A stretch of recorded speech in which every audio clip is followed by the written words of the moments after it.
تو آپ بڑے منصوبوں کو ایک دم نہیں چھیڑتے ہو، آپ پہلے چھوٹے چھوٹے منصوبوں پہ کام کرتے ہو. آپ کے سامنے بڑا گول ہوتا ہے، آپ پہلے چھوٹے چھوٹے گولز کو اچیو کرتے ہو. یہ زندگی کا اصول ہے.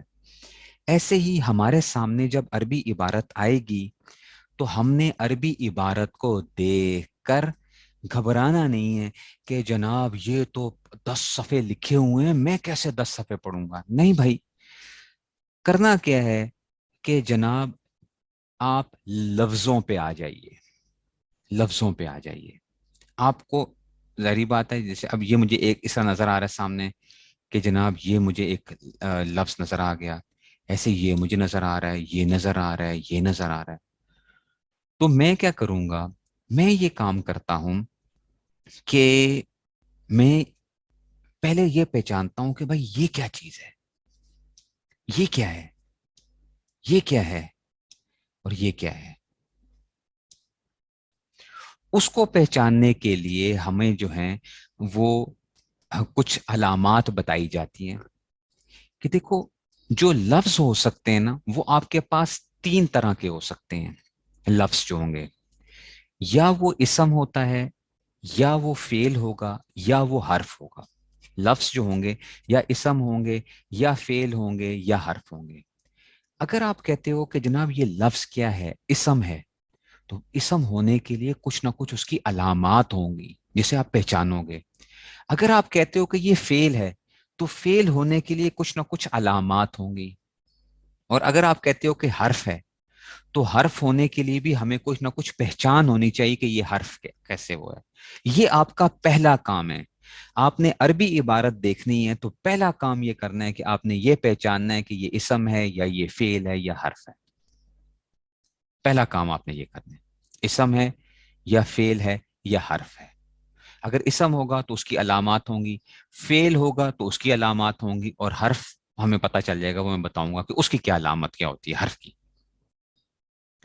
ہم نے ان کو پہچاننا ہے، اور وہ اگر ہمیں چیزیں کچھ یاد ہو جائیں تو اس سے ہمارے لیے کام بڑا آسان ہو جاتا ہے کہ ہم چند چیزیں یاد کریں گے اور اس سے آپ کے سامنے پورے کی پورا وہ آ جائے گا کہ جناب یہ ہے کیا تھا، ہم نے جو پڑھنا تھا وہ سب کا سب آپ کے سامنے آ جائے گا.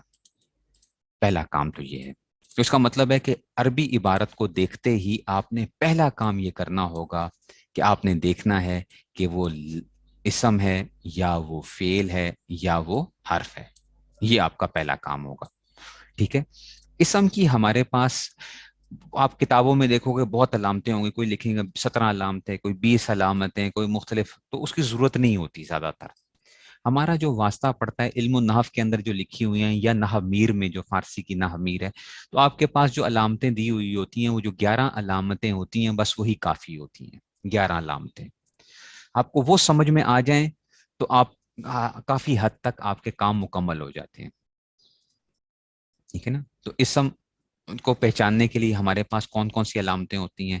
ایک بہت بڑی علامت کیا ہوتی ہے کہ ہمارے پاس کیا ہوتا ہے کہ الف لام جو ہے وہ آ رہا ہوتا ہے کہ جنہیں اس کے شروع میں کیا ہے ہمارے پاس الف لام. الف لام کا شروع میں آنا، جیسے کہ الحمد، الف لام شروع میں آ گیا تو آپ کہتے ہو کہ جناب یہ کیا ہے، یہ اسم ہے کسی اس میں سے. زیادہ تر ایسا چل رہا ہوگا، زیادہ تر میں یہ کہہ رہا ہوں. ٹھیک ہے نا. یہ نہ ہو کہ آپ کوئی فیل نکال کے لے آؤ اور آپ کہو کہ جناب یہ دیکھیں. ٹھیک ہے نا. الحما، جیسے الحما. ٹھیک ہے. تو اب آپ کہیں گے استاد جی یہ زیادہ تر کیا ہوگا کہ الف لام شروع میں آ رہا ہے تو یہ کیا ہوگا، یہ اسم کی علامت ہوگی. دوسری چیز یہ کہ حرف جر کا شروع میں آنا. حرف جر اگر شروع میں آ جائے گا تو اس میں بھی کیا آ جائے گا، یہ بھی اسم کی علامت ہوتی ہے. اور حروف جارہ آپ کو معلوم ہے کہ حروف جارہ کتنے ہوتے ہیں، وہ ہوتے ہیں 17. حروف جارہ کتنے ہیں، 17 ہیں، جو علم النحو میں لکھے ہوئے ہیں حروف عاملہ در اسم کے اندر. حروف عاملہ در اسم کے اندر حروف جارہ. ٹھیک ہے نا. اور وہ اس کا شعر ایک یاد آپ کو کرنا پڑے گا، اور وہ شعر کیا ہے، باؤ تاؤ کافو لامو واؤ منسو مسخلا رب حشا من ادا فی ان علا حتی اور الہ. رب اچھا باؤ تاؤ با تا کاف لام. ٹھیک ہے نا. یہ باؤ تاؤ کاف لامو واؤ منزو مسخلا رب حشا من ادا فی ان علی حتی اور الہ، یہ 17 آپ نے یاد کرنے ہیں، یہ آپ کو یاد ہونے چاہیے، اور یہ اسم کی علامتیں بھی آپ کو یاد ہونی چاہیے، کیونکہ میں اس میں اجرا کرواؤں گا، یہ میں آپ سے سنوں گا، یہ میں آپ کو بتا رہا ہوں، اس طرح نہیں سنوں گا کہ اجرا کے اندر سنوں گا آپ سے، وہ آپ کو تب پتہ چلے گا کہ جناب اجرا کیا چیز ہے، جو آپ کہتے ہیں نا اجرا کیا چیز ہے، تو وہ اجرا میں آپ کو بتاؤں گا کہ اجرا ہوتی کیا چیز ہے پھر۔ تو حرف جر کا شروع میں آنا، ٹھیک ہے، جیسے بزیدن، با شروع میں آ گیا، تو اگر آپ سے کوئی پوچھے کہ زید کیا ہے تو آپ کہیں گے یہ اسم ہے، ٹھیک ہے نا، زید اسم ہے، تو یہ اس میں سے آ جائے گا آپ کے سامنے، ٹھیک ہو گیا جی، تو یہ اس میں سے آ گیا، زید اسم کے اس میں سے آ جائے گا، تو حرف جر کا شروع میں آنا جو ہے یہ کیا آ جائے گا آپ کے سامنے، حروف جارہ جو ہیں یہ وہ آ جاتے ہیں 17 جو ہیں اس میں سے، ٹھیک ہے نا، یہ حروف جارہ اگلے پیج پہ یہ لکھے ہوئے ہیں، آپ کو اسکرین پہ دیکھیں گے، مجرورات 2 ہیں، حروف جارہ 17 ہیں، یہ میں نے یہاں پہ لکھے ہوئے ہیں، باؤ تاؤ کاف لامو واؤ منزو مسخلا رب حاشا من ادا فی ان علی حتی اور الہ، یہ 17 حروف جارہ 17 ہیں، یہ آپ نے کرنا ہے، ان کو یاد کرنا ہے کہ اس میں سے، تو حروف جر کا شروع میں آنا یہ بھی کیا کرتا ہے، یہ اسم ہونے کی علامت ہوتا ہے، کس کا؟ جس پہ حرف جر داخل ہوتا ہے۔ تنوین اس کے آخر میں ہو، تنوین اگر آخر میں آ رہی ہے تو یہ بھی کیا ہوتی ہے، یہ اسم کی علامت ہوتی ہے، ٹھیک ہے نا، تنوین کی مختلف قسمیں ہوتی ہیں، ٹھیک ہے نا، وہ آپ پڑھو گے جا کے، وہ بہت آگے کی باتیں ہیں، ابھی ہم بچوں کے سٹائل پہ چل رہے ہیں، ٹھیک ہے نا، تنوین کی آپ پڑھو گے جی 5 قسمیں آ رہی ہیں، فلاں ہو رہا ہے، ابھی بڑی چیزوں پہ نہیں جانا، ابھی ہم نے چھوٹے ایک سمپل سٹیپس لینے ہیں، چھوٹے چھوٹے قدم اٹھانے ہیں ابھی ہم نے، تو تنوین آخر میں آتی ہے تو یہ بھی کیا ہوتی ہے، اسم کی ایک علامت ہوتی ہے، ٹھیک ہے نا، تنوین جو ہے، جیسے زیدن جو ہے، زیدن کے اوپر تنوین آ رہی ہے، یہ لازمی نہیں ہے کہ دن ہی ہو، دن بھی ہو سکتا ہے، دن بھی ہو سکتا ہے، زیدن زیدن زیدن وغیرہ جو بھی ہوگا، تو یہ تنوین ہونا اسم کی علامت ہوتی ہے، ٹھیک ہو گیا جی، ٹھیک ہے جی، جی اب ہم چلتے ہیں کہ جناب اگلی چیز کیا آتی ہے کہ مسند الیہ ہو، مسند الیہ ہو، جیسے زیدن قائم، یہ آپ نے جنہوں نے سال پڑھا ہوا ہے، نحو پڑھی تھی، تو ان کو پتا تھا کہ جناب یہ چیزیں ہم نے وہاں پہ پڑھی تھی، تو مسند الیہ ہونا، مسند الیہ، جیسے زید قائم، اچھا مسند الیہ کیا چیز ہوتی ہے، یہ ہم پڑھتے تو ہیں مسند الیہ، لیکن ہوتی کیا چیز ہے؟ مسند الیہ کا مطلب ہوتا ہے جس جس پر سہارا پکڑا جاتا ہے، ٹھیک ہے نا، یا جس کے بارے میں کوئی بات کی جاتی ہے، جس کا سہارا پکڑا جائے یا جس کے بارے میں بات کی جا رہی ہے، میں کہہ رہا ہوں نا زید قائم، تو قائم کیا ہے، ترجمہ اس کا کیا ہے، زید قائم کا مطلب ہے زید کھڑا ہے، اب مجھے بتاؤ کھڑا ہونا کس کے بارے میں بتایا گیا ہے، کس کے بارے میں بات کر رہے ہیں، زید کے بارے میں کر رہے ہیں نا، تو زید کیا ہوگا، مسند الیہ ہوگا، ٹھیک ہے نا، جس کے بارے میں آپ کوئی بات بتا رہے ہو، مسند الیہ، یہ آسان لفظوں میں آپ کے وہ میں کر رہا ہوں، مسند الیہ جس کے بارے میں کوئی بات کی جا رہی ہے، تو مسند زید قائم، تو زید کیا ہے، مسند الیہ ہے، تو جس کے بارے میں بات کی جاتی ہے، ٹھیک ہے، یا جس کا سہارا پکڑا جاتا ہے، جس کے اوپر ٹیک لگائی جاتی ہے، وہ کیا کہلائے گا، وہ مسند اس میں سے وہ کہلائے گا، ٹھیک ہے نا، یہ کیا آ گیا، یہ اس میں سے آ گیا ہمارے پاس، ٹھیک ہے جی، اس کو ہم کہتے ہیں کہ جناب مسند الیہ کی اس میں سے آ گیا، زید قائم میں سے زید کیا آ جائے گا، مسند الیہ ہو جائے گا، اچھا جی، اس کو پہچاننا ذرا مشکل کام ہوتا ہے، ٹھیک ہے نا، ہاں مسند الیہ بیسیکلی انگریزی میں اس کو ہم سبجیکٹ کہہ رہے ہوتے ہیں، وہ جو سبجیکٹ ہوتا ہے نا اس کو آپ ایک وہ کر رہے ہوتے ہیں سبجیکٹ کے طور پہ جو ہے، ٹھیک ہے جی، تو مسند الیہ جس کے بارے میں آپ بات کر رہے ہو، اس کو پہچاننا ذرا مشکل کام ہوتا ہے، یہ میں پہلے بتا رہا ہوں آپ کو، وہ وقت کے ساتھ آپ کو سمجھ آ جاتی ہے کہ جی مسند الیہ کیا چیز ہے، اچھا مضاف ہو، جیسے کہ غلام و زیدن، مضاف ہونا، مضاف کیا چیز ہوتی ہے، مضاف کیا ہوتا ہے، مضاف اب اس کی تعریف اپنے پاس لکھ لو، ٹھیک ہے نا، مضاف کیا ہوتا ہے، مضاف جو کسی کے لیے ہوتا ہے اس کو کہتے ہیں مضاف، جو کسی کے لیے اس کو کیا کہتے ہیں، مضاف کہتے ہیں، مضاف کیا ہے، جو کسی کے لیے ہو، جیسے کہ آپ کہتے ہو غلام و زیدن، زید کا غلام، اب دیکھو غلام کس کے لیے ہے، غلام زید کے لیے، جو تو کون کس کے لیے ہے، غلام زید کے لیے ہے، تو جو کسی کے لیے ہوتا ہے اس کو کہتے ہیں مضاف، جس کے لیے ہوتا ہے اس کو کہتے ہیں مضاف الیہ۔ تو اسم کی علامت کیا ہے؟ مضاف ہونا اسم کی علامت ہے، مضاف الیہ ہونا اسم کی علامت نہیں ہے، مضاف ہونا اسم کی علامت ہوتی ہے۔ انگریزی میں ہم اپوسٹرفی ایس وغیرہ لگاتے ہیں نا، اپوسٹرفی ایس وغیرہ کے ذریعے سے جو ہے نا فلاں کر کے، وہاں پہ ہم یہ کام کرتے ہیں انگریزی کے اندر اپوسٹرفی ایس وغیرہ کے ذریعے سے۔ یہاں پہ ہم کیا کر رہے ہیں کہ مضاف جو کسی کے لیے ہوتا ہے، تو آپ کہتے ہیں غلام زیدن، زید کا غلام۔ اب کون کس کے لیے ہے؟ غلام زید کے لیے ہے، تو اس کا مطلب ہے غلام مضاف ہے اور زیدن کیا ہوگا؟ مضاف الیہ ہوگا۔ تو جب بھی آپ نے وہ کرنا ہے تو آپ نے کہنا ہے کہ مضاف کیا ہوتا ہے؟ وہ بھی اسم کی علامت ہوتا ہے۔ فعل مضاف نہیں ہو سکتا، حرف مضاف نہیں ہو سکتا، اسم مضاف ہو سکتا ہے، ٹھیک ہے نا؟ مضاف الیہ کی بات نہیں کر رہا، مضاف کی بات کر رہا ہوں، تو اس کو کہتے ہیں مضاف۔ مصغر ہونا، جیسا کہ قریشن، مصغر، مصغر کا مطلب ہوتا ہے جس میں چھوٹائی کے معنی پائے جائیں، چھوٹائی کے یا بڑائی کے معنی بھی پائے جائیں تو اس کو مکبر کہتے ہیں، لیکن آپ بس یہاں پہ کتاب میں ان کو مصغر لکھا تھا۔ قریش، قریش کیا ہے؟ کرشن سے، کرشن کی تصغیر ہے، ٹھیک ہے نا؟ جیسے آپ نے اور اس کی مثالیں پڑھی ہوں گی، رجل آدمی کو کہتے ہیں، تو اس کی تصغیر کیا آتی ہے؟ رجیل، رجیل، ٹھیک ہے نا؟ چھوٹا آدمی، ٹھیک ہے نا؟ رجل کا مطلب ہے اس میں، اور رجیل کیا آ جائے گا؟ ٹھیک ہے نا؟ چھوٹا آدمی۔ جیسے ہم اردو میں کہتے ہیں نا بیٹا، اور کہتے ہیں بٹو، ٹھیک ہے نا؟ یا بنیا، یا بنیا جو ہم جیسے کہتے ہیں لفظ استعمال کہتے ہیں بٹو، ٹھیک ہے نا؟ چھوٹا بیٹے، چھوٹے سے بیٹے، تو بٹو، تو ایسے یہ اس کو کہتے ہیں مصغر، ٹھیک ہے نا؟ مصغر، چھوٹائی کر لیں اس میں سے کر دی گئی۔ تو قریش کرشن سے جو ہے نا اس کو کیا کیا گیا؟ اس کی تصغیر بنائی گئی ہے، اس کو چھوٹا۔ تو یہ مصغر ہونا بھی کیا ہوتا ہے؟ یہ صرف اسم کے اندر ہو سکتا ہے، فعل کے اندر نہیں ہو سکتا، حرف کے اندر نہیں ہو سکتا، اس لیے یہ بھی اسم کی علامت ہوتی ہے، ٹھیک ہے نا؟ اچھا، پھر آگے چلتے ہیں۔ منصوب ہونا، منصوب کا مطلب ہے نسبت، سین کے ساتھ ہے یہ منصوب ہونا۔ دیکھیں یہ منصوب ہونا نسبت، نسبت، جیسے بغدادی ہندی، ٹھیک ہے نا؟ تو منصوب کا مطلب ہے نسبت، جیسے لاہوری، پاکستانی، ٹھیک ہے نا؟ ٹھیک ہے نا؟ ہاں، اسی طرح ہی جو ہے نا آپ کو اور بھی کئی ایک وہ کر سکتے ہیں، ٹھیک ہے نا؟ پشاوری، ٹھیک ہے نا؟ یہ الفاظ جو ہے نا یہ سارے کے سارے کیا ہوں گے؟ یہ منصوب ہونا، ٹھیک ہے نا؟ تو یہ سارے کے سارے کیا ہوں گے؟ یہ وہ کہلائیں گے نسبت والے الفاظ کہلاتے ہیں۔ یہ بھی کیا ہے؟ نہیں، پٹھان، پٹھان ورنہ نہیں، یہ نہیں ہوگا، منصوب نہیں اس میں سے۔ یہ نسبت کیا ہوتی ہے؟ آخر میں یا آ رہی ہوتی ہے، یا، لاہوری، دیکھو آخر میں یا، ٹھیک ہے نا؟ ایسے ہندی، افغانی، ٹھیک ہے نا؟ اور کیا آ گیا؟ پاکستانی، ہندوستانی، ٹھیک ہے نا؟ یہ ایسی دنیاوی، دنیاوی ہم کہتے ہیں نا دنیاوی کام، تو مطلب ہے دنیا والے کام، یہ بھی کیا ہے؟ نسبت ہے، دنیاوی۔ دینی، دین سے کیا آ گیا؟ دینی۔ یہ سارے کے سارے کیا کہلاتے ہیں؟ ٹھیک ہے نا؟ ملتانی، سواتی، ٹھیک ہے نا؟ یہ سب کے سب کیا ہیں؟ یہ سب کے سب نسبت کے لیے استعمال ہوتے ہیں۔ یہ بھی جب یا آخر میں آ جاتی ہے یہ اور مشدد ہوتی ہے، اس پہ شد ہوتی ہے، یہ کیا ہے؟ منصوب، یہ بھی اسم کی علامت ہوتی ہے، ٹھیک ہو گیا؟ تسنیہ ہونا، تسنیہ ہونا کا مطلب کیا ہوتا ہے؟